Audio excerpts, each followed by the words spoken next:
నేను డాక్టర్ పిల్లా శ్రీధర్, పిఠాపురం నియోజకవర్గం.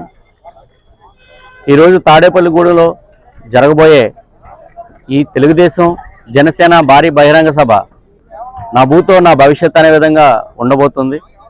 దాదాపు ఈ సభకు సంబంధించిన అన్ని ఏర్పాట్లు కూడా చేయడం జరిగింది. నేను జనసేన పార్టీ మెడికల్ కమిటీలో భాగంగా ఇక్కడ 2 మెడికల్ క్యాంపులు, అదేవిధంగా ఫుల్లీ లోడెడ్ అంబులెన్స్ సర్వీసెస్, ఎటువంటి ఎమర్జెన్సీ సిచ్యువేషన్ రాకూడదని కోరుకుంటున్నాం. ఇన్ కేసు వచ్చినా కూడా దాన్ని హ్యాండిల్ చేయడానికి ఇక్కడ అన్నీ కూడా సిద్ధంగా ఉన్నాయి. అదేవిధంగా లాజిస్టిక్స్ మిగిలిన కమిటీ వాళ్ళు కూడా అన్ని రకాల ఏర్పాట్లు కూడా ఇక్కడ చేయడం జరిగింది.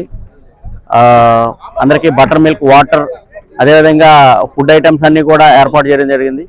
వచ్చిన వారికి ఎటువంటి ఇబ్బందులు జరగకుండా అన్ని రకాల ఏర్పాట్లు ఇక్కడ జరగడం జరిగింది.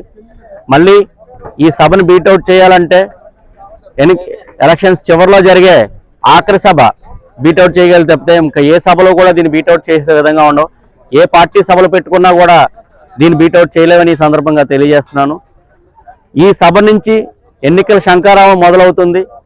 రాబోయే ఎలక్షన్లో జనసేన తెలుగుదేశం ఉమ్మడి ప్రభుత్వం ఏర్పాటయ్యే దిశగా ఎలక్షన్స్ జరుగుతాయి. అదేవిధంగా ప్రజలందరూ కూడా ఈరోజు బ్రిటిష్ పాలన లాంటి ప్రభుత్వంలో ఉన్నారు కాబట్టి దాని నుంచి స్వతంత్రం వచ్చిస్తుందని, తెలుగుదేశం జనసేన ప్రభుత్వం ఏర్పడి ప్రజలందరినీ కూడా ప్రజాప్రభుత్వం కింద ఇది మొదలయ్యి ప్రజలందరికీ కూడా మంచి రోజులు వస్తాయని ఈ సందర్భంగా తెలియజేస్తున్నాను.